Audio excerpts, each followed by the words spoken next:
Dañé el teléfono de mi esposo y lo llevé a reparar. El técnico, que ha sido cercano a mi familia por años, me miró con una expresión extraña y me apartó a un lado y susurró: «Cancela las tarjetas de crédito y cambia las cerraduras de inmediato». Me quedé paralizada y pregunté: «¿Qué pasa?». Entonces, él puso el teléfono sobre la mesa. Encontré mensajes extraños programados. Pero antes de continuar, revisa si ya te suscribiste al canal y comparte en los comentarios desde dónde nos estás viendo. Nos encantaría saber hasta dónde llegan nuestras historias de venganza. Entré en la tienda de reparación de celulares de Álvaro, un antiguo alumno mío. Estaba escondida en un callejón pequeño, desordenada con cables y piezas por todas partes, pero sorprendentemente limpia. Él levantó la mirada desde el mostrador, con los ojos brillantes. «Señora Dolores, ¿cuánto tiempo sin verla? ¿Cómo ha estado?». Sonreí con cierta timidez y le entregué el teléfono dañado, explicándole brevemente lo sucedido. Álvaro me tranquilizó enseguida. «No se preocupe, yo puedo arreglarlo, déjeme ver». Conectó algunos cables, tecleó con rapidez, pero de pronto se detuvo. Su rostro se puso pálido, sus ojos se movieron nerviosos entre la pantalla y mi cara, y el ambiente del taller se volvió pesado. Sin decir palabra, Álvaro se levantó, cerró la puerta con llave. El sonido seco del cerrojo me hizo estremecer, y luego bajó la cortina, bloqueando la luz del sol. Me tomó de la mano y me llevó con suavidad al pequeño cuarto de atrás. Su voz fue un susurro urgente, temeroso de que alguien pudiera oír. «Señora Dolores, no sé qué está pasando, pero creo que debería cancelar sus tarjetas de crédito y cambiar las cerraduras de su casa. De inmediato». Sentí que el corazón se detenía. Me entregó el teléfono de mi esposo. La pantalla seguía encendida, mostrando una aplicación de mensajes programados que nunca había visto. El destinatario, Lucía H. Leí mientras mis manos temblaban. El primer mensaje, con fecha del 12 de febrero. «La dosis ya está en el frasco de vitaminas. No hace falta que vengas, yo puedo hacerlo solo». El segundo: «Cuando todo termine, falsificaré la firma de la vieja para transferir todo el dinero de su tarjeta a la mía». La dosis. El frasco de vitaminas que Ricardo, mi esposo, me daba cada mañana con una sonrisa dulce. «Tómalo, amor, para mantenerte fuerte». La imagen se clavó en mi mente y el mundo a mi alrededor comenzó a girar. Me apoyé en la mesa, las piernas me flaquearon y Álvaro tuvo que sostenerme. Entonces entendí, el mareo de esa mañana no era por la edad, sino porque me estaban envenenando. Todo lo que había construido durante 40 años se desmoronaba en unas pocas líneas. Tratando de mantener la calma, saqué mi teléfono y con las manos temblorosas tomé fotos de toda la pantalla. El flash se disparó de repente y me hizo sobresaltar. Miré a Álvaro con desesperación. «Por favor, Álvaro, no le cuentes esto a nadie. Finge que hoy no estuve aquí». Él asintió con firmeza, desmontó la batería del teléfono de Ricardo con movimientos expertos y me lo devolvió. Salí del local. El sol brillante de Ciudad de México me golpeó en la cara, pero todo mi cuerpo estaba helado. Esa misma mañana me había despertado con el canto alegre de los pájaros en el patio, las melodías familiares de Coyoacán que había amado durante 40 años. Ricardo se había levantado temprano para asistir al Congreso Internacional de Odontología en Polanco. Me besó en la frente antes de salir, como cada día, con su sonrisa cálida. «Volveré pronto, mi amor. Descansa un poco». La casa quedó extrañamente silenciosa después de su partida. Me levanté, preparé una taza de café aromático y empecé a ordenar, como lo hace una esposa jubilada acostumbrada a la rutina. Regué las bugambilias moradas del enrejado, esas flores que Ricardo solía decir que eran el alma de la casa. La regadera pesaba en mis manos y, en un instante de distracción por el mareo, se me resbaló, golpeando con fuerza la pila de libros viejos sobre el mueble de roble. Un sonido seco resonó con fuerza. El teléfono de Ricardo, que había quedado descuidadamente sobre una pila de libros, salió volando y cayó al suelo de azulejos fríos. Me quedé paralizada, el corazón golpeándome el pecho como un tambor de guerra. Él se lo había olvidado. La pantalla ahora estaba rota. con grietas en forma de telaraña que se extendían como heridas sobre la piel. Si él volvía y lo veía así, se enfurecería. Me agaché para recogerlo, con las manos temblorosas. No podía dejarlo así. Pensé enseguida en Álvaro Torres, el alumno más brillante que tuve cuando era maestra de primaria. Ahora ya era un hombre adulto y tenía un pequeño taller de reparación cerca del bullicioso mercado de Coyoacán. Álvaro siempre me había tenido un gran respeto y yo sabía que guardaría el secreto. Me cambié rápidamente con ropa sencilla, guardé el teléfono en mi viejo bolso de cuero y salí a la calle. Caminé con paso rápido, tratando de ahuyentar la ansiedad que crecía dentro de mí. Pero jamás imaginé que lo que me esperaba allí, tras el hallazgo de Álvaro, sería tan espantoso. Salí del taller de Álvaro y caminé por la calle de Coyoacán bajo un sol deslumbrante. Crucé la Plaza Jardín Centenario y me detuve un instante al ver a una pareja de ancianos sentados en un banco de piedra, tomados de la mano, alimentando a las palomas con migas de pan. La mujer sonreía con dulzura al hombre, con una mirada llena de ternura tras tantos años compartidos. Esa imagen me atravesó el alma y sentí las lágrimas asomar. 40 años atrás, en esa misma plaza, Ricardo y yo nos sentábamos igual. Él era un joven dentista lleno de ambición, de cabello negro y sonrisa radiante, que sostenía un helado de vainilla para compartir conmigo, una maestra de primaria llamada Dolores, tímida en su vestido blanco. «Te cuidaré toda la vida, mi amor», me susurró, apretando mi mano. Doblé por otra calle, caminando más rápido para escapar de los recuerdos que me apretaban el pecho. Pasé frente a una pequeña farmacia, el letrero Farmacia Guadalupe, brillando bajo el sol, y de pronto los recuerdos regresaron con fuerza. Hace unos 6 meses, Ricardo comenzó a preocuparse por mi salud de una forma extraña. «Últimamente tu memoria no anda bien, Dolores», me decía con voz preocupada. «Déjame ocuparme, quiero estar seguro». Desde entonces, cada mañana él mismo me traía una pastilla de vitaminas de un frasco nuevo, junto con un vaso de agua, sonriendo con ternura. «Tómala para que estés fuerte». Ahora, un nudo amargo subía por mi garganta, con un sabor metálico. El cansancio constante, los dolores de cabeza como martillazos, los olvidos repentinos, yo lo había atribuido a la edad, a los años de trabajo en la escuela. Ricardo siempre lo desestimaba con una sonrisa. «Es la edad, mi amor, a todos nos pasa. Toma tus vitaminas, son las mejores, las traje de Estados Unidos».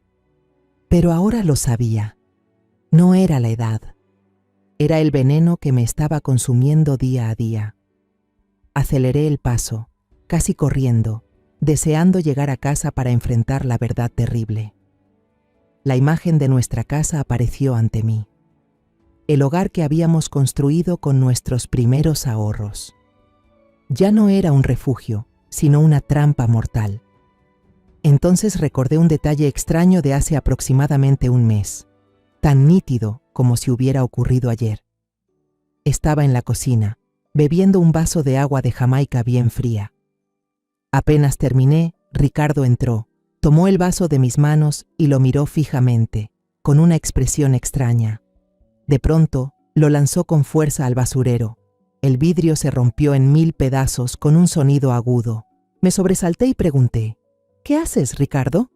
Él respondió tranquilo, con su tono cuidadoso de siempre: «El vaso estaba agrietado. No era seguro que bebieras de él. No quiero que te cortes los labios». En ese momento, me pareció un gesto de amor, de preocupación. Hoy lo entiendo. No temía que me cortara los labios. Temía dejar rastros del veneno en el vaso. Temía que descubriera su secreto más oscuro. Llegué a casa y me quedé paralizada frente al portón de hierro. Mis manos temblaban mientras metía la llave en la cerradura. El sonido seco del metal resonó en el silencio del ambiente. Empujé la puerta y entré al patio. Todo seguía igual, pero la paz había desaparecido, reemplazada por un miedo helado que se filtraba por cada rincón. Entré a la sala y me quedé de pie en medio de la casa que guardaba los recuerdos de 40 años. El hombre con quien había compartido mi vida, en quien confié más que en mí misma, me estaba matando poco a poco cada día. No me detuve en la sala, no miré nada. Fui directo a la recámara, el único lugar que aún sentía mío, y cerré la puerta con llave. El sonido del cerrojo hizo un clic seco. Me apoyé contra la puerta y traté de respirar hondo. Tenía que calmarme. El pánico no serviría de nada. Lo primero que debía hacer era bloquear las tarjetas de crédito. Con las manos temblorosas, tomé el teléfono y busqué el número del banco Banamex. Los números parecían bailar ante mis ojos. Una voz automática, fría y monótona, me pidió presionar ciertas teclas para elegir el servicio. Mis dedos temblaban tanto que marqué mal 2 veces seguidas. Apreté los dientes, respiré profundo y marqué otra vez, despacio, con firmeza. Finalmente, una voz humana respondió al otro lado. Banamex, buenas tardes, ¿en qué puedo ayudarla? Hice un esfuerzo por sonar tranquila, sin temblores. Buenas tardes, empecé. Soy Dolores Vargas. Lamento molestar, pero creo que me acaban de robar la cartera en el mercado. Necesito bloquear de inmediato todas las tarjetas de crédito a mi nombre. La empleada sonó profesional. Lamento escuchar eso, señora Vargas. Tras unos segundos de silencio, volvió a hablar. Listo, señora.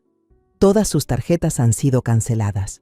Puede acudir a la sucursal más cercana para solicitar unas nuevas. Colgué y solté un largo suspiro. Sentí como si me hubiera quitado un enorme peso de encima. Era el primer paso. Había cortado uno de los objetivos de ese hombre. Después, el frasco de vitaminas. Ese frasco de vidrio color ámbar, mortal.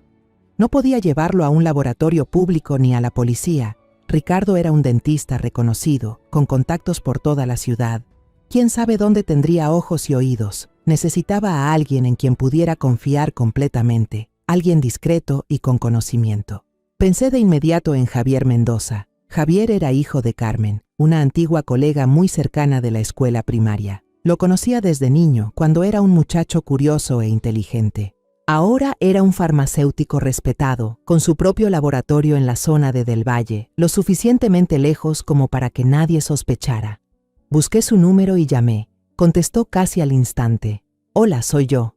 Con voz tranquila le conté todo. Javier, soy la señora Dolores. Te llamo para consultarte algo técnico. ¿Puede ser? Ricardo me compró unas vitaminas importadas de Estados Unidos. Pero últimamente, cada vez que las tomo, me siento mal, cansada. ¿Podrías ayudarme a revisar si tienen algún componente extraño? ¿Algo que mi cuerpo no tolere? Javier aceptó de inmediato, con una voz llena de entusiasmo. Claro que sí, señora. No hay problema. Tráigame la muestra al laboratorio y la revisaré enseguida. Perfecto. Muchas gracias, hijo. Colgué el teléfono, con el corazón aún latiendo con fuerza. Abrí con cuidado la puerta del dormitorio y caminé de puntillas hacia la sala. El frasco seguía allí, quieto sobre la mesa. Lo tomé, estaba helado. Fui a la cocina, saqué una bolsita tipo zip que se usa para guardar comida. Vertí con cuidado la mitad de las cápsulas en la bolsa, la cerré bien y la escondí en el compartimiento más profundo de mi bolso. El frasco de vitaminas lo dejé de nuevo en su sitio, como si nada hubiera pasado. Tomé un taxi hacia la zona de Del Valle. No fui directamente a la farmacia de Javier. En lugar de eso, lo llamé y quedamos en vernos en una pequeña cafetería frente al local. Elegimos una mesa apartada en un rincón. Después de unas palabras de cortesía, cuando nadie miraba, le pasé discretamente la bolsita bajo la mesa. Javier la tomó. Su rostro seguía sonriendo, pero en sus ojos apareció una seriedad distinta al notar mi tensión. La guardó en el bolsillo de su chaqueta. No se preocupe. A más tardar mañana en la mañana tendrá el resultado. La llamaré en cuanto lo tenga. Esa noche fue la más larga de mi vida. Casi no dormí. Cada ruido en la casa, el crujido del piso de madera, el silbido del viento en la ventana, me hacía estremecer. Ricardo llegó a casa, tan amable y atento como siempre. Incluso trajo una caja de pasteles y se sentó a mi lado, preguntándome si había tomado las vitaminas. Se me hizo un nudo en la garganta, pero forcé una sonrisa. Sí, las tomé, pero hoy me sentí un poco mareada. Tal vez no me cayeron bien. Quizá mañana deje de tomarlas un día, a ver qué pasa. Él solo asintió, sin sospechar nada. Está bien, mañana lo reviso. Esa frase, que antes me sonaba cariñosa, Ahora me heló la sangre. A la mañana siguiente, traté de mantener mi rutina habitual. Salí al patio a regar las plantas, pero no podía dejar de pensar en la llamada de Javier. Entonces el teléfono, guardado en el bolsillo de mi delantal, vibró. Era Javier. Mi corazón casi se me salió del pecho. Corrí al cobertizo del jardín y cerré la puerta de golpe. Tomé aire profundamente antes de contestar. ¿Hola? Del otro lado hubo unos segundos de silencio, y luego la voz temblorosa de Javier sin su habitual confianza. Señora Dolores, ¿está sola? Sí, susurré con voz ronca. Señora, por favor mantenga la calma. Ya analicé las cápsulas, no son vitaminas. En cada cápsula, en cada una hay una pequeña cantidad de arsénico. Sentí un zumbido en los oídos. Ya no escuchaba nada más. Arsénico, veneno incoloro, inodoro e insípido. El arma perfecta de los cobardes. La voz de Javier continuó al teléfono, asustada y apurada, como si él mismo no creyera lo que había encontrado.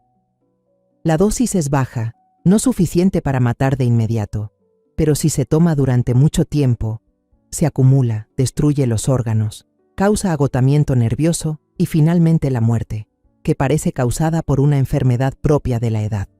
Señora Dolores, ¿quién le dio esto? No pude responder, ni siquiera hacía falta. Todas las piezas encajaron de forma cruel. Los dolores de cabeza, la confusión, las náuseas, el cansancio. Nada de eso era por la edad. Era porque el hombre con quien compartí mi vida durante 40 años me estaba envenenando, poco a poco, cada día. Colgué el teléfono. El aparato se me resbaló de las manos y cayó al suelo.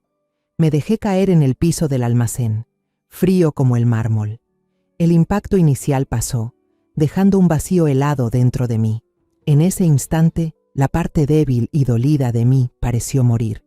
En su lugar, algo nuevo nació, una determinación de hierro, fría y firme. Si él tenía un plan, yo también tendría el mío.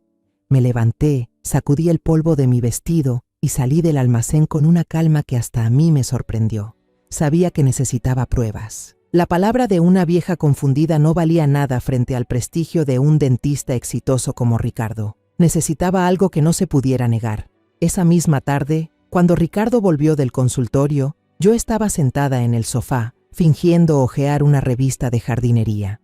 Levanté la vista, le sonreí, una sonrisa que había practicado frente al espejo del baño. «Hola, ¿ya volviste?» «Ya estoy aquí», respondió, aflojándose la corbata. «¿Cómo te sientes hoy?» «Un poco mejor», mentí. Estaba pensando que últimamente el clima se ha puesto más fresco y quería comprar un poco de estambre. Quiero tejerte un suéter nuevo para el invierno. Era una excusa perfecta, algo muy propio de Dolores, la esposa dedicada que él conocía, siempre ocupada con cosas del hogar. Él sonrió, satisfecho. «Perfecto, ve con cuidado. Compra el color azul marino que me gusta». No sospechó nada. Para él, yo seguía siendo la esposa mayor, inofensiva y predecible. Pero en lugar de ir a la tienda de estambres en el Zócalo, tomé un taxi directo a la Plaza de la Tecnología. Busqué un pequeño puesto escondido en una esquina donde vendían toda clase de aparatos electrónicos extraños cuyos nombres ni siquiera conocía. Me acerqué al vendedor, un joven con gafas, y bajé la voz. «Hola, quiero la cámara oculta más pequeña que tengas». Él me miró, sorprendido de ver a una señora vestida con sencillez pidiendo algo así, pero enseguida sacó una cajita. Dentro había un dispositivo que parecía un cargador negro de teléfono. «Este es el más discreto, señora. Solo tiene que enchufarlo y funciona. La lente es ese puntito diminuto aquí», dijo señalando un orificio casi invisible. «Graba por varias horas y guarda todo en una tarjeta de memoria. La calidad es muy buena. Era perfecto». Pregunté el precio y, sin regatear, saqué dinero en efectivo. No quería dejar rastro en mi tarjeta. Guardé la cajita en mi bolso y me fui tan rápido como llegué. De vuelta en casa, tuve que esperar. Esperar a que Ricardo terminara de cenar y se encerrara en su despacho, como de costumbre, para leer sus artículos médicos. Ese era mi momento. Fui a la cocina, con el corazón latiendo con fuerza. En el estante de madera sobre la barra, tenía una colección de cerámica Talavera. Mis ojos recorrieron los platos, las tazas, hasta detenerse en un florero azul, con un diseño intrincado y enredado de hojas y ramas. Tomé con cuidado el florero y coloqué con destreza la diminuta cámara dentro, dejando que solo el lente, tan pequeño como la cabeza de un alfiler, asomara entre los dibujos de hojas verdes oscuras. Volví a poner el florero en su lugar. Desde ese ángulo podía ver toda el área donde Ricardo solía preparar el jugo de naranja o el té de hierbas para mí cada noche. Las 3 noches siguientes fueron una batalla de nervios insoportable. Tenía que vivir con el enemigo, comer en la misma mesa, dormir en la misma cama y encontrar la manera de rechazar sus atenciones sin levantar sospechas. La primera noche, después de cenar, él entró a la cocina y trajo una taza de té de manzanilla humeante. «Para que duermas bien, mi amor», dijo, dejando la taza sobre la mesa. Le sonreí agradecida, pero cuando se dio la vuelta para tomar un libro, mi mano, accidentalmente, golpeó la taza. Se cayó al piso y el té se derramó por todas partes. Me levanté de inmediato, disculpándome una y otra vez. «Ay, no. Perdón. Soy tan torpe». Corrí a limpiar mientras mi corazón latía con fuerza. Él solo suspiró, algo molesto, pero no dijo nada. La segunda noche trajo un vaso de jugo de naranja. «Anoche no pudiste dormir sin tu té. Hoy toma esto, te hará bien por las vitaminas». Me llevé la mano a la boca, fingiendo toser con fuerza. Intenté hacer que mi voz sonara ronca. «Gracias, pero me duele mucho la garganta hoy. Si tomo jugo, me va a arder. Mejor mañana, ¿sí?» Me miró por un momento y luego asintió, llevándose el vaso. La tercera noche supe que no podía seguir rechazando. Podría sospechar. Esta vez debía actuar antes. Mientras él estaba en la cocina, escuché el sonido del exprimidor y aproveché para tomar un vaso de agua en mi habitación y beber casi todo. Cuando trajo el jugo, levanté mi vaso vacío como prueba y sonreí. «Ay, acabo de tomar un vaso de agua, tenía tanta sed que no pude esperar». Esta vez noté que frunció ligeramente el ceño. Muy leve, pero lo noté. No dijo nada, simplemente volvió a la cocina y vació el jugo en el fregadero. A la mañana siguiente, cuando Ricardo ya se había ido en su coche rumbo al consultorio, corrí a la cocina y saqué la cámara del florero. Mi corazón latía con fuerza. Era el momento decisivo. Fui al estudio y cerré la puerta con llave. Inserté la tarjeta de memoria en mi vieja laptop. Aparecieron varios archivos de video ordenados por fecha y hora. Hice clic en la grabación de la segunda noche, aquella en que él preparó el jugo, y avancé rápidamente las partes donde no había nadie en la cocina. Y entonces lo vi. Ricardo estaba de espaldas a la cámara, pero todos sus movimientos se reflejaban claramente en el vidrio del mueble de cocina. Miró por la ventana, luego hacia la sala para asegurarse de que no lo viera. Sacó del bolsillo un pequeño sobre de plástico con un polvo blanco. La mano de un dentista, una mano que solía ser precisa y firme, ahora espolvoreaba con cuidado aquel polvo mortal dentro del vaso de jugo. Revolvió suavemente con una cucharita, procurando no hacer ruido. Luego enjuagó la cuchara bajo el grifo, la secó y la colocó de nuevo en el cajón. Todos sus movimientos eran tranquilos, decididos y de una familiaridad aterradora. Copié ese video en una memoria USB aparte. Tenía que guardarla en un lugar seguro. Mis ojos recorrieron la estantería. Saqué 100 años de soledad de Márquez, mi libro de cabecera, y escondí la USB entre sus páginas. Esa noche, cuando Ricardo volvió a servirme un vaso de agua y me dijo: «Dolores, tómalo, amor», pude sonreírle y responder: «No tengo sed todavía, déjalo ahí para más tarde». La sonrisa seguía en mis labios, pero por dentro estaba helada. Sabía que ya tenía la primera prueba. La verdadera batalla había comenzado. Pero el video solo respondía a la pregunta ¿cómo?, no a la pregunta ¿por qué? El nombre Lucía H. en el teléfono aquel día me perseguía día y noche. Sabía que había llegado a mi límite. Solo era una maestra jubilada. Podía ser astuta en mi propia casa, pero para enfrentarme al mundo exterior y a sus intrigas necesitaba un experto. No podía hacerlo sola. En medio del desconcierto, Recordé al señor Serrano, un abogado anciano, viejo amigo de mi padre. Hacía años que no teníamos contacto, pero en ese momento era mi única esperanza. Reuní todo mi valor, busqué el número de su oficina y llamé. Una voz familiar, aunque más envejecida, respondió al otro lado de la línea. No le conté los detalles, solo dije: «Señor Serrano, soy Dolores, la hija del señor Vargas. Tengo un asunto familiar muy delicado y necesito ayuda. ¿Podría recomendarme a un detective privado de confianza? Alguien realmente discreto». El señor Serrano guardó silencio un momento, luego dijo: «Conozco a alguien.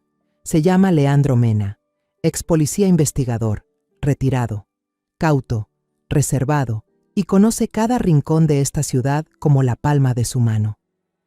Sin dudarlo más, acordé reunirme con Leandro Mena en una cafetería tranquila de San Ángel. Era un hombre de unos 60 años, corpulento, con un bigote cuidadosamente recortado. Sabía que no podía contarle toda la historia, así que decidí darle solo la información esencial. Puse sobre la mesa una captura de pantalla del mensaje con el nombre Lucía H., una foto de Ricardo tomada del álbum familiar y una tarjeta con la dirección de su consultorio dental. Mentí, una mentira calculada con precisión. «Señor Mena, sospecho que mi esposo me engaña. Últimamente hay movimientos financieros muy extraños en nuestra familia. Quiero que averigüe quién es esta mujer llamada Lucía H. y hasta dónde ha llegado su relación». Saqué de mi bolso un sobre grueso con una suma considerable de dinero en efectivo que había guardado en secreto durante años para emergencias. Nunca imaginé que la emergencia sería esta. Deslicé el sobre hacia él. «Este es el pago por adelantado». Leandro no se mostró sorprendido. Solo echó un vistazo a lo que le di, tomó el sobre y asintió. No hizo muchas preguntas, no indagó en mis emociones. Solo dijo: «La contactaré en 3 días». Esa profesionalidad me dio tranquilidad. 3 días después, recibí una llamada de un número desconocido. Era Leandro. Me pidió vernos en la misma cafetería. Cuando llegué, ya estaba esperándome. No dijo una palabra, solo empujó un sobre marrón hacia mí. Mis manos temblaban al abrirlo. Dentro había una serie de fotografías. La primera me dejó sin aliento.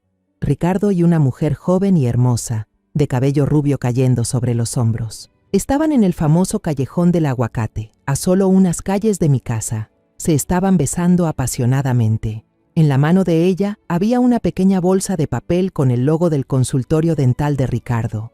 Una oleada de dolor y humillación me recorrió el cuerpo, pero mi razón fría la apagó enseguida. Leandro dijo con la voz monótona como si leyera un informe: «Su nombre completo es Lucía Herrera, 28 años, sin ocupación estable. Pero eso no es todo, señora Vargas». Puso sobre la mesa otro expediente, más delgado. Hice correr su verificación. Hay algo muy extraño. En los últimos 5 años, ella ha tenido vínculos estrechos con 3 dentistas distintos. Uno en Puebla, uno en Mérida y uno en León. Leandro pasó las páginas. Cada página era el obituario de un hombre.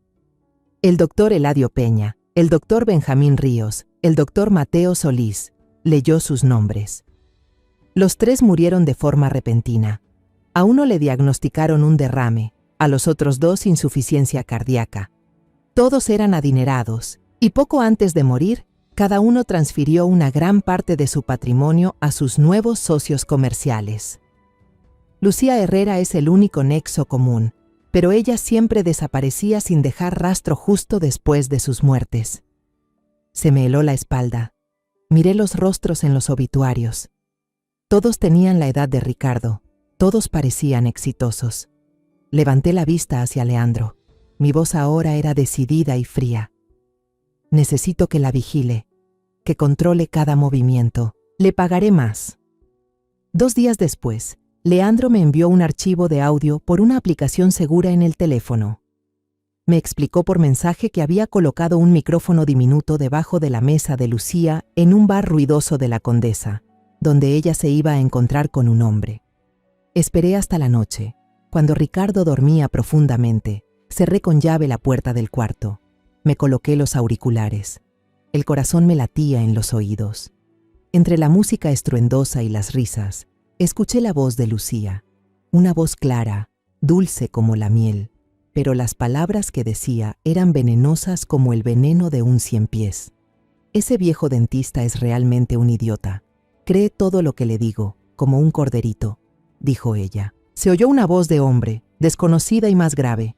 ¿La dosis de esta vez está bien? Lucía se rió con desdén, una risa fría. Sí, está bien. Gracias, Víctor. Lo tuyo siempre es de calidad. El viejo Ricardo está complaciente. Le da la pócima cada día como una señora obediente. Él piensa que cuando ella muera, toda la fortuna será suya. Pero no sabe que yo haré el papel de la amante afligida. Lo consolaré y luego lo convenceré de transferirme la clínica y las cuentas. Después, su voz bajó, llena de satisfacción. Usaremos la jugada del ataque al corazón de siempre para mandarlo al mismo camino que esos dentistas tontos. Arranqué los auriculares de golpe y los lancé sobre la cama. La verdad se expuso de forma cruda y más aterradora de lo que había imaginado. Ricardo, a quien yo creía el instigador, a quien había odiado por tramar matarme, resultó ser solo un peón. Un hombre viejo, tonto y ciego por la belleza, una víctima más ya preparada en el tablero mortal de Lucía Herrera. Esa noche no dormí. Me quedé sentada en la oscuridad del dormitorio, escuchando la respiración tranquila de Ricardo a mi lado, el aliento de un asesino y también el de una víctima en potencia. El odio dentro de mí se había enfriado, dando paso a una sensación que me erizaba la piel. Este juego era mucho peor de lo que imaginé. Ya no se trataba solo de mi familia. Era una red de muerte, y yo tenía en mis manos el hilo para desatarlo todo. En cuanto amaneció, antes de que Ricardo despertara, me levanté en silencio. No podía esperar ni un segundo más. Fui al estudio, donde había guardado las piezas de la pesadilla. Las coloqué todas sobre la mesa de roble, bajo la luz amarillenta de la lámpara. Primero, la captura de pantalla de los mensajes en el teléfono roto. Luego, el informe de laboratorio de Javier. La palabra arsénico estaba rodeada con un marcador rojo, destacando como una mancha de sangre sobre el papel blanco. Después, la pequeña memoria USB, helada en la palma de mi mano. Contenía la imagen de la traición más absoluta. Mi esposo de 40 años, tranquilamente vertiendo veneno en un vaso de jugo de naranja. El sobre con las fotos de Leandro mostraba con nitidez el rostro de Lucía Herrera y el beso apasionado que compartía con Ricardo. Junto a eso, el informe de Leandro sobre 3 muertes sospechosas. 3 esquelas, 3 hombres borrados del mundo en silencio. Ya no eran nombres desconocidos, eran mis aliados caídos en esta guerra. Y por último, mi teléfono, con el archivo de grabación ya abierto. Los ordené con cuidado, como una fiscal preparando su juicio final. Luego entré al baño, me puse un vestido azul oscuro, discreto y formal. Me peiné el cabello canoso y miré mi reflejo en el espejo. Mis ojos estaban hundidos por falta de sueño, pero la mirada era firme. Ya no era la Dolores débil, era una testigo. Pedí un taxi y le pedí al conductor que me llevara a la sede de la Policía de Investigación de la ciudad, un edificio de concreto gris y solemne. Leandro me había advertido que, si tenía que actuar, pidiera hablar directamente con el inspector Adrián Montoya. «Es de los antiguos», me dijo Leandro. «Cree en las pruebas más que en las palabras».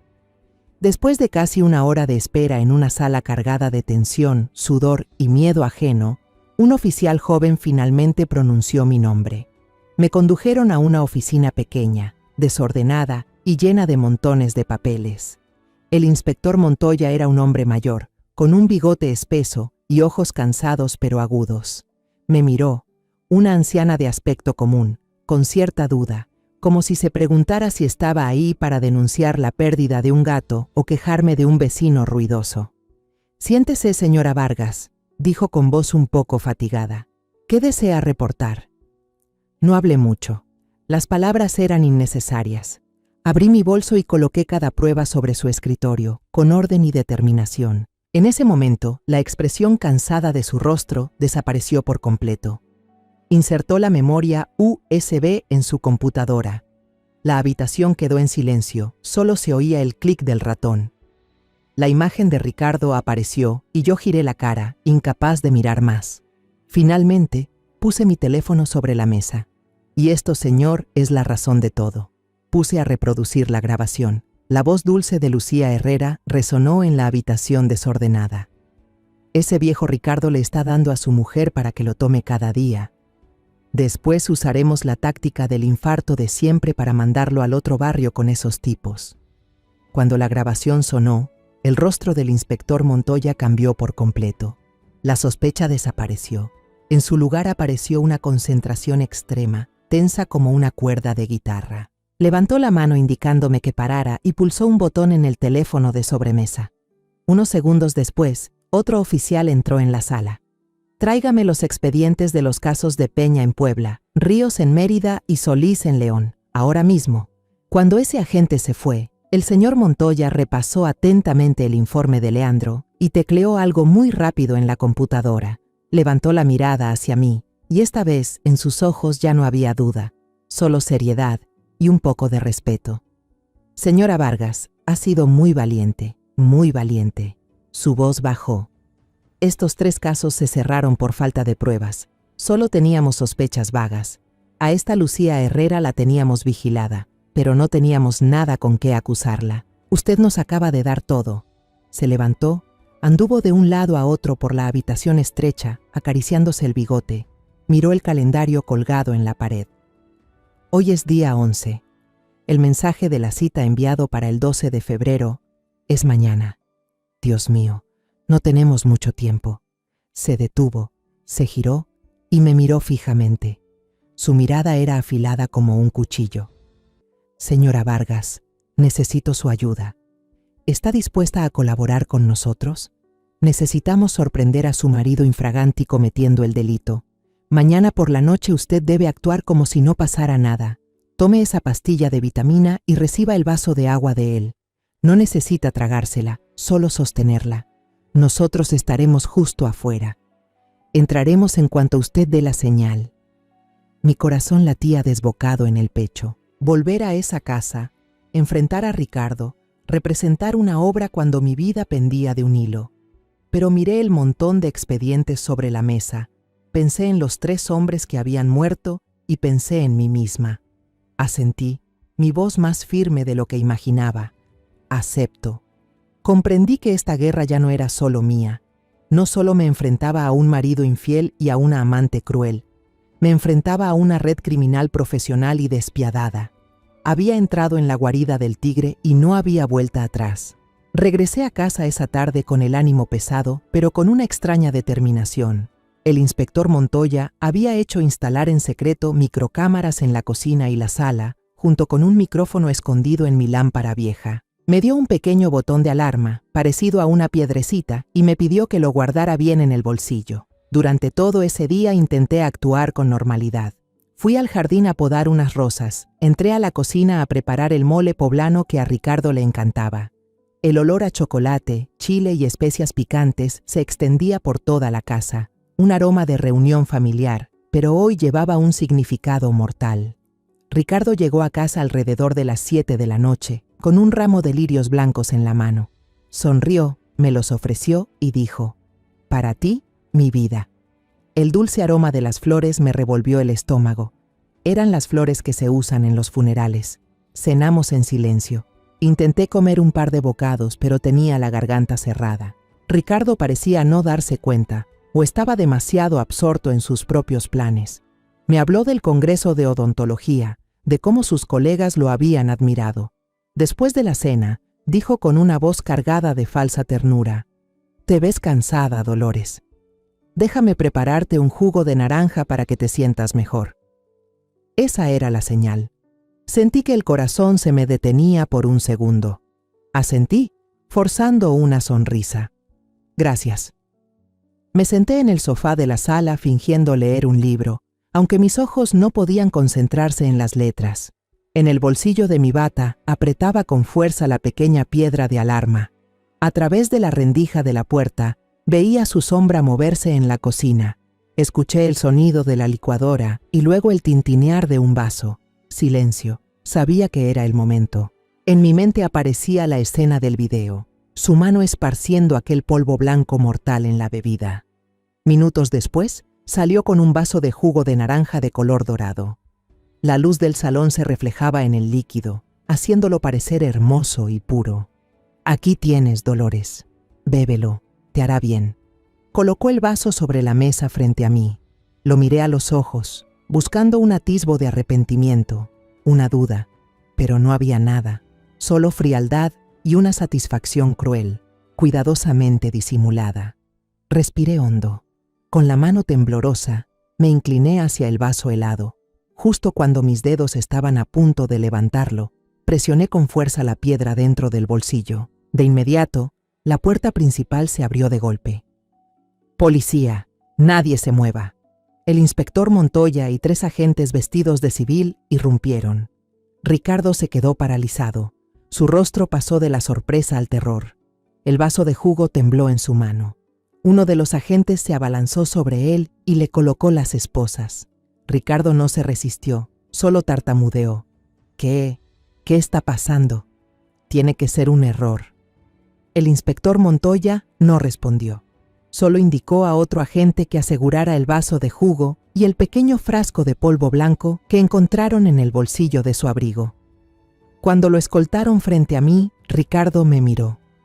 En esa mirada ya no había falsedad, solo odio y desconcierto por haber sido traicionado. Apenas la puerta se cerró, sonó el teléfono del inspector Montoya.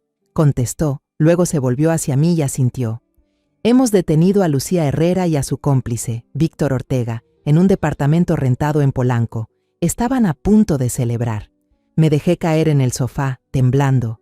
Todo había terminado. Días después, la tormenta había pasado. El caos de los interrogatorios, las patrullas y los vecinos curiosos finalmente se disipó. Mi casa quedó en silencio, un silencio aterrador, pesado y vacío, como una tumba decorada con flores. Todos los sonidos habituales de Ricardo se habían ido. Solo quedaba el eco de 40 años de engaños. Lo primero que hice fue llamar a un cerrajero para cambiar todas las cerraduras. Cuando insertó la nueva llave y escuché el clic final, sonó firme, como una declaración del comienzo de un nuevo límite. Él ya no tenía derecho a entrar aquí nunca más. Al día siguiente, Álvaro llegó. No dijo mucho, solo trajo unas pilas de cajas de cartón vacías. «Vine a ayudarla», dijo con sencillez. Entramos juntos al despacho de Ricardo. La habitación todavía conservaba el olor a su perfume y a tabaco. Empezamos a empacar todo: los gruesos libros de medicina, los diplomas con marcos dorados, los recuerdos de sus viajes a congresos. Cada objeto era una mentira. Trabajé de manera mecánica, sin emociones, empaquetando la vida de ese hombre y sellándola con cinta adhesiva. Álvaro trabajó en silencio conmigo. Su presencia era un consuelo silencioso, una prueba de que la bondad todavía existía en el mundo. Unos días después, el inspector Montoya vino a visitarme. No llevaba uniforme de policía, solo una camisa sencilla. Parecía más un vecino amable que venía a dar el pésame que un agente de la ley. Traía una tetera con té de manzanilla todavía caliente y un expediente grueso. Nos sentamos en el patio, bajo la bugambilia morada, donde Ricardo solía decir que representaba la fidelidad. ¡Qué ironía tan amarga! El inspector Montoya me sirvió té y colocó el expediente sobre la mesa. Reabrimos 3 casos antiguos basados en la información que usted nos proporcionó, señora Vargas. Abrió la primera página del expediente. Era una foto de un hombre de mediana edad, con lentes y una sonrisa amable. Su cabello ya tenía canas, sus ojos transmitían confianza. El doctor Eladio Peña, de Puebla, murió de un derrame cerebral hace 3 años. Pasó a la siguiente página. Otro hombre, un poco más joven, de piel bronceada por el sol del mar, sonriendo con alegría. El doctor Benjamín Ríos, de Mérida. Diagnóstico: insuficiencia cardíaca aguda, hace 2 años. La última página. El rostro de un hombre de aspecto serio, marcado por la dureza. El doctor Mateo Solís, de León. También insuficiencia cardíaca, hace solo 1 año. 3 rostros, 3 vidas, 3 familias destruidas sin saber por qué. El inspector Montoya habló con voz grave, llena de seriedad. Con las pruebas que usted nos entregó, el tribunal autorizó la exhumación y nuevos análisis. Los resultados llegaron esta mañana. En los 3 cuerpos se hallaron rastros de arsénico acumulado durante largo tiempo en los tejidos internos. El tipo de veneno coincide exactamente con el que se encontró en su vaso de jugo de naranja. Un escalofrío me recorrió la espalda, aunque el sol brillaba cálido. Lucía Herrera es el único hilo en común, continuó.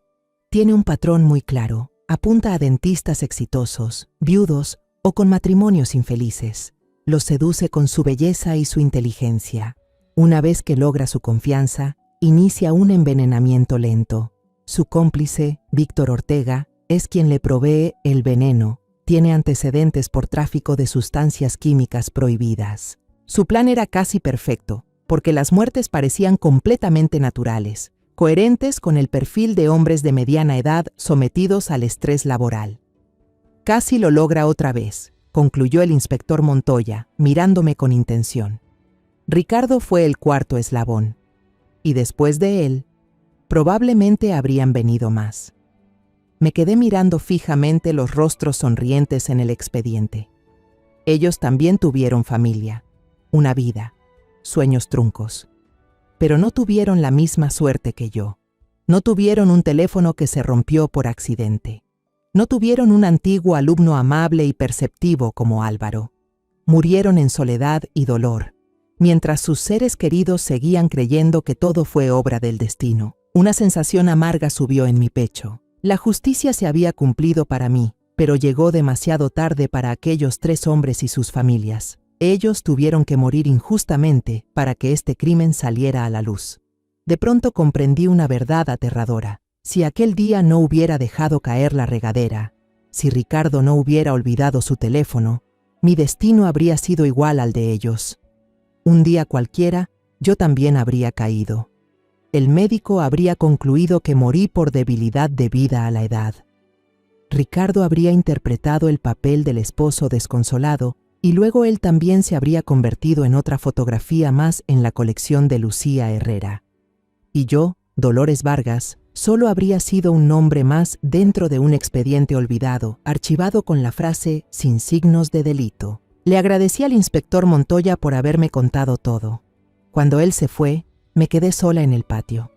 La tarde se desvanecía, la luz del sol se apagaba poco a poco. Miré hacia la esquina del jardín, donde ayer arranqué los lirios blancos que Ricardo había plantado. En su lugar, sembré pequeños crisantemos blancos. Siempre he amado esas flores, pero Ricardo solía decir que eran vulgares. Ahora puedo plantar lo que quiera. Los diminutos capullos blancos comenzaban a abrirse. 6 meses después, llegó el día del destino. El juicio se celebró en el Tribunal Penal de Ciudad de México, un edificio imponente y frío, donde la verdad se desmenuza bajo la luz de la justicia. La prensa bautizó el caso con un nombre dramático: El caso de la viuda negra de la odontología. Ese título apareció en todos los periódicos, convirtiendo mi dolorosa historia personal en una tragedia nacional. La sala del tribunal, amplia y solemne, se volvió sofocante, llena de gente. El aire estaba cargado de sufrimiento, curiosidad y ansias de justicia. Vi rostros desconocidos de periodistas, cámaras listas en las manos. Vi a los curiosos, ansiosos por presenciar una tragedia. Y al fondo, observé a las familias de las 3 víctimas, las viudas, los huérfanos, rostros marcados por la pérdida. Me senté en la primera fila, el lugar reservado para los testigos clave. A mi lado, Álvaro colocó su mano firme sobre mi hombro. Del otro lado estaba el inspector Montoya, su rostro serio y tenso. Su presencia era mi salvavidas en aquel mar de desconocidos. Entonces se abrió la puerta lateral de la sala. El silencio cayó como una losa. Traían a los acusados. El primero era Ricardo. Casi no lo reconocí. 6 meses en prisión habían drenado toda la vida de aquel hombre que una vez fue arrogante y elegante. Parecía 10 años mayor, el cabello completamente blanco, la espalda encorvada. Vestía el uniforme beige de los reclusos, holgado, los ojos hundidos y asustados. No se atrevía a mirarme. Mantenía la vista fija en el suelo, como si allí hubiera un agujero negro dispuesto a tragárselo. En cambio, Lucía Herrera entró con una fría actitud desafiante. Llevaba un traje negro impecablemente cortado. el cabello rubio recogido con esmero. Iba maquillada con precisión. Sus labios rojos destacaban en su piel pálida. Su expresión era de hielo, sin rastro de culpa ni miedo. Miró la sala con altivez, como si asistiera a una reunión de negocios y no a un juicio por asesinato múltiple. Por último, entró Víctor Damián Ortega, el cómplice. Era la viva imagen de la cobardía.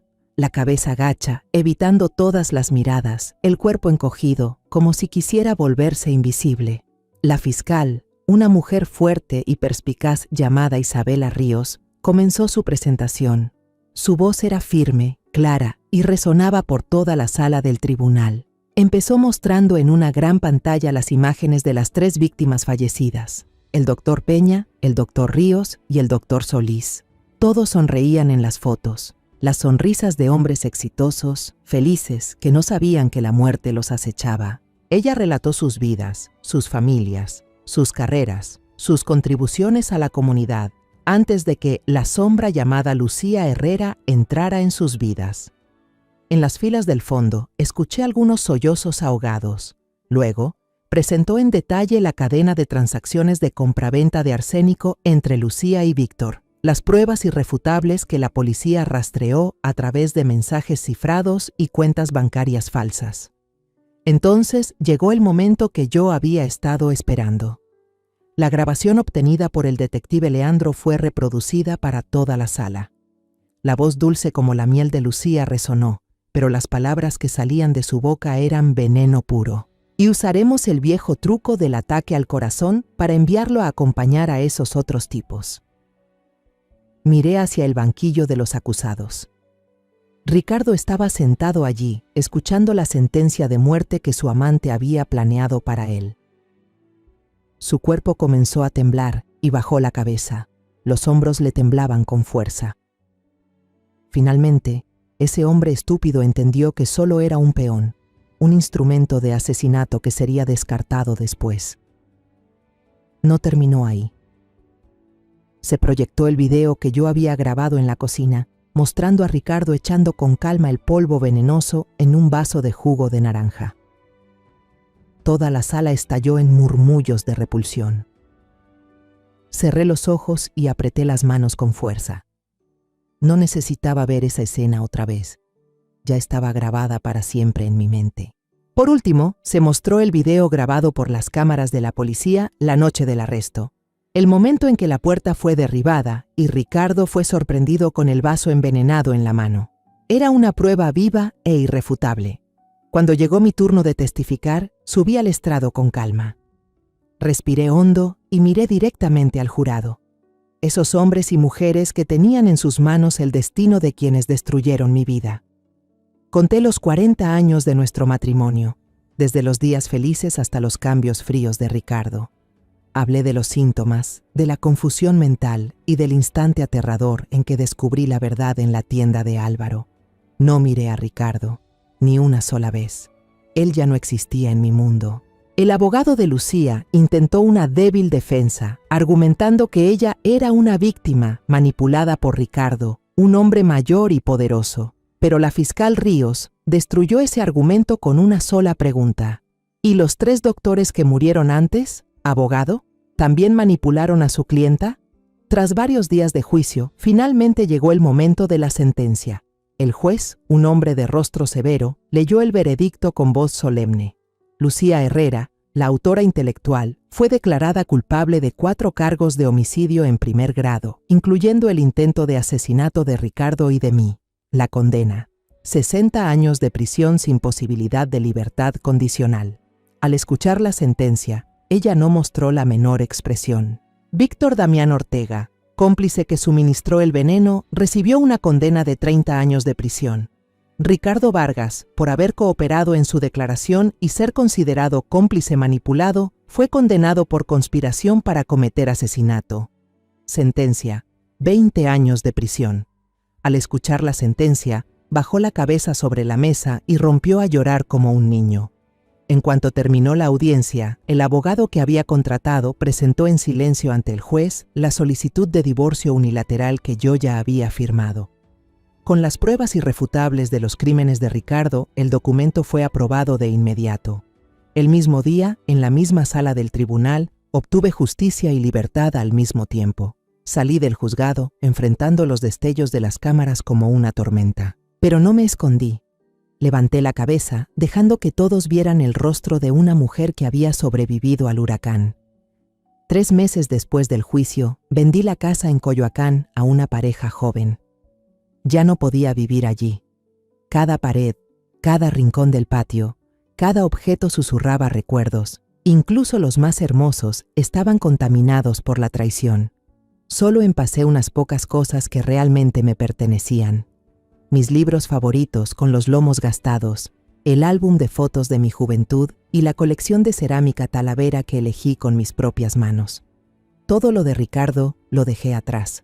Me fui de la Ciudad de México, esa urbe ruidosa que había sido testigo tanto de mi amor como de mi desengaño, sin mirar atrás ni una vez. Me mudé a Puerto Vallarta, una ciudad costera tranquila donde el tiempo parece fluir más despacio. Con el dinero de la venta de la casa y la parte del patrimonio que el tribunal me otorgó, compré una pequeña casa blanca con un balcón que daba directamente al inmenso Pacífico. Mi nueva vida era sencilla. Cada mañana ya no despertaba con el canto de los pájaros en un jardín encerrado, sino con el murmullo del mar, una sinfonía eterna de libertad. Me preparo una taza de café de olla bien cargado, con un trozo de canela y un poco de azúcar morena, un sabor sencillo y honesto. Me siento en el balcón, leo los libros que nunca tuve tiempo de leer y observo los pequeños barcos pesqueros que regresan tras una noche de trabajo en el mar. Nadie me juzga, nadie me vigila, solo estoy yo y el océano. Lo primero que hice al instalarme fue renovar el pequeño jardín frente a la casa. El terreno estaba árido, con apenas unas cuantas hierbas salvajes. Pasé toda una semana cavando, arrancando maleza, preparando el suelo para un nuevo comienzo.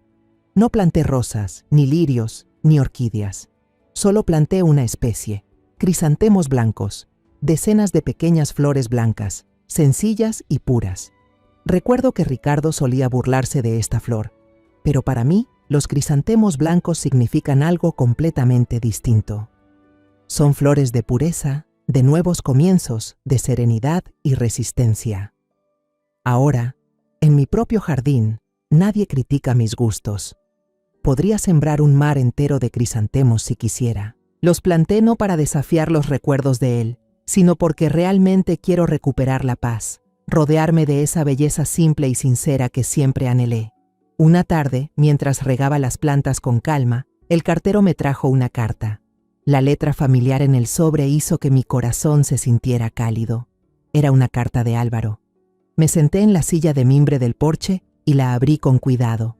Él contaba que después del juicio, su tienda de repente se volvió famosa y ahora estaba llena de clientes. Escribió: «Todos me llaman héroe, pero yo sé que la verdadera heroína es usted, doña Dolores». Decía que aún esperaba poder visitar algún día mi nuevo jardín. En la carta venía una foto del mercado de Coyoacán, lleno de colores, compuestos de frutas y artesanías. Miré la foto y por primera vez pude mirar una parte de mi pasado sin sentir dolor. Esta mañana, al salir al jardín, ocurrió algo maravilloso. Los primeros capullos de margaritas habían florecido. Decenas de flores blancas, puras, con centros amarillos brillantes, se mecían con la brisa salada del mar. Eran como pequeños soles, resplandecientes bajo la luz del amanecer. Me quedé de pie en medio de mi jardín, entre mis propias flores, respirando profundamente el aire fresco. El sol se elevaba lentamente sobre el mar, tiñendo de dorado una esquina del cielo. Las olas seguían acariciando la orilla, una melodía que nunca termina. Sonreí, una sonrisa verdadera, sin esfuerzo, por primera vez en mucho tiempo. Esa sonrisa no era solo para las flores, el mar o el cielo. Era el símbolo de un renacimiento, de la justicia cumplida y del valor silencioso que salvó mi vida. Después de todo lo vivido, comprendí que la vida siempre tiene giros oscuros, donde la confianza es traicionada y el amor usado. Pero incluso en esa oscuridad, uno puede encontrar la luz si se atreve a mirar la verdad de frente. Ya no soy la mujer débil que se escondía detrás de su esposo, creyendo que ser amable bastaba para ser amada. Aprendí que la bondad solo tiene sentido cuando va acompañada de lucidez y que el perdón solo vale cuando nace de la fuerza y no del miedo. Quiero que todos, especialmente las mujeres que han dedicado su vida a los demás, recuerden esto. Nunca es demasiado tarde para protegernos, para levantarnos y reescribir la historia de nuestra vida. Porque a veces, la justicia no viene de los tribunales, sino del momento en que decidimos no permitir que nadie nos destruya una vez más. La historia que acabas de escuchar ha cambiado los nombres y lugares para proteger la identidad de las personas involucradas. No la contamos para juzgar, sino con la esperanza de que alguien escuche y se detenga a reflexionar. ¿Cuántas madres sufren en silencio dentro de su propio hogar? En verdad me pregunto, si tú estuvieras en mi lugar, ¿qué harías? ¿Elegirías callar para mantener la paz? ¿O te atreverías a enfrentarlo todo para recuperar tu voz? Quiero saber tu opinión, porque cada historia puede convertirse en una vela que ilumine el camino de otro. Dios siempre bendice, y estoy segura de que el valor nos llevará a días mejores. Por ahora, en la pantalla final dejaré 2 de las historias más queridas del canal. Estoy segura de que te sorprenderán. Gracias por quedarte conmigo hasta este momento.